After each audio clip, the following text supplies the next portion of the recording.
Bueno, de manera muy coloquial y muy general, uno podría decir que las políticas públicas son cualquier programa que un Estado implementa para resolver una necesidad de las comunidades que tiene que administrar.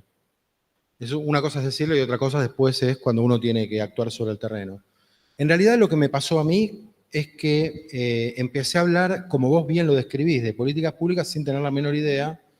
En alguna época cometí el pecado que cometen la mayoría de mis colegas en todas las disciplinas de donde transito, que es pensar que un buen experimento, aunque sea como una intervención con 1000 personas, se puede transformar en una política pública. ¿Se puede? Se puede, lo que pasa es que no como uno lo piensa ingenuamente, aunque uno tenga la mejor de las voluntades. Porque además eso se cruza con otro problema, y es pensar que la ciencia es neutral. Y en realidad uno va aportando sesgos que son lo que lo llevan, a mí en mi caso, a pensar que una política pública es simplemente implementar una actividad como si fuera un experimento.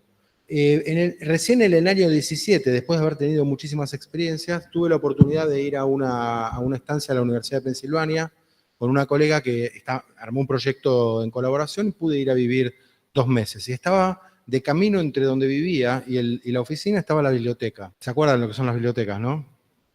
En los campus universitarios de Estados Unidos las bibliotecas son como templos y realmente hay una cantidad enorme de libros de todas las épocas, hasta el último, con todas las revistas en papel de lo que uno quiera consultar. Y empecé a ir todas las mañanas, un rato antes de ir a la oficina, a consultar manuales de ciencia política sobre diseño de políticas, implementación de políticas, o sea, la definición de qué es una política pública, el diseño y la evaluación. Y me di cuenta que no tenía la menor idea de lo que era una política pública en 2017.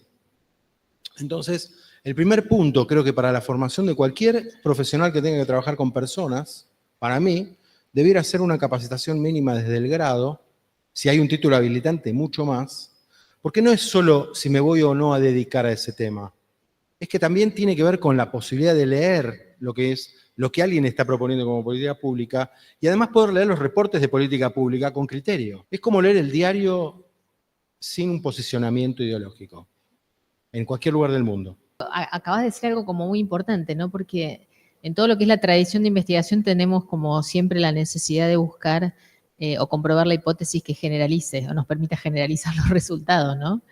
Y acá es como un proceso inverso, ¿no? Después de como estar dentro del laboratorio o del estudio y de poder verificar esas hipótesis o construir ese conocimiento, al bajar al territorio, poder ponerlo en tensión con la propia realidad, digamos, y en cuanto el territorio te devuelve que es imposible poder generalizar en lo que son las vidas de las personas, digamos, básicamente. Sí, tenés que ser más humilde aún todavía y pensar mucho mejor qué experimentos vas a hacer en el laboratorio y cuáles van a poder ir o no al escalamiento, si es que es posible el escalamiento.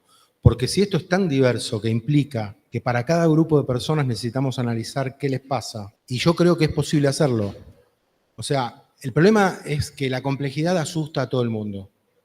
No, y al primero que asusta es al político, porque claro, en el ámbito de la política pública, el financiamiento, por si no lo saben, viene para bajarlo al grupo, ¿no? O a la comunidad, o al barrio, digo, al conjunto. Total. ¿Sí? Entonces es difícil a veces poder Mi lógica es ese... que puedo llegar a hacerles ahorrar dinero.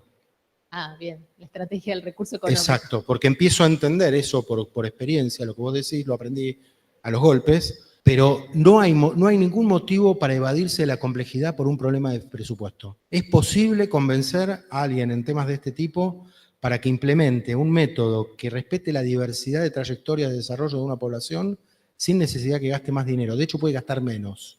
Y mucho más va a ocurrir en el futuro con la asistencia de la inteligencia artificial, claro, donde yo voy a poder analizar en muy poco tiempo mucha información y dar una respuesta incluso dentro de la lógica de los tiempos de la política, que es otra variable que hay que analizar, que no son la lógica de los tiempos de investigación. ¿Qué políticas públicas pensás que están pendientes en el campo de las psicologías del desarrollo, las neurociencias en las infancias, digamos? Que si hoy vos te dieran la posibilidad de pensar, bueno, las agendas sobre qué políticas públicas vinculadas a ese sector del que vos laburás y venís colaborando desde hace muchos años, crees que está pendiente, que es un pendiente y especialmente en nuestro territorio, ¿no? Yo creo que hay un montón de cosas pendientes.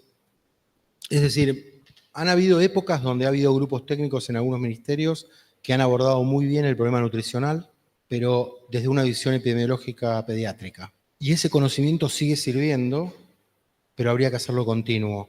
O sea, ahí hay un pendiente en un nivel de análisis que es discontinuado. Otros pendientes discontinuados que son importantes que es el trabajo sobre teniendo en cuenta que ya hay políticas sobre eso. La educación física, porque la actividad física es fundamental para el desarrollo, y ahí ya hay muchísimos profes de educación física trabajando por todo el país, con currículums que no están actualizados para nada, y podrían dar una mano terrible en cualquier momento del desarrollo para tratar de generar una currícula adecuada al desarrollo infantil. Lo mismo pasa con el estrés, la regulación del estrés, no se tiene idea de eso, es decir, faltan políticas de cuidado de la exposición durante las infancias a todos los factores de riesgo, no solo por pobreza, sino por impacto cultural, aún en no pobreza. No hay una noción, no hay una cultura política del desarrollo infantil integrada realmente. Eso está totalmente pendiente. Entonces vos tenés tiros en el aire de grupos muy bien intencionados en algunos momentos que podrías tomarlos, porque son recursos invertidos y gente que ha trabajado muy bien, y los vamos perdiendo por discontinuidades. Y se empieza otra vez de nuevo. Y otra vez se empieza de nuevo. Entonces, creo que eso es lo que falta. Alguien que tenga la capacidad de generar una concertación de distintos sectores que se dedican a las infancias, que entienda que no hay que ir por los dogmas y saber manejarlos, y generar una política general de temas prioritarios para grupos prioritarios en distintos niveles de organización que hacen al desarrollo infantil. Está todo pendiente.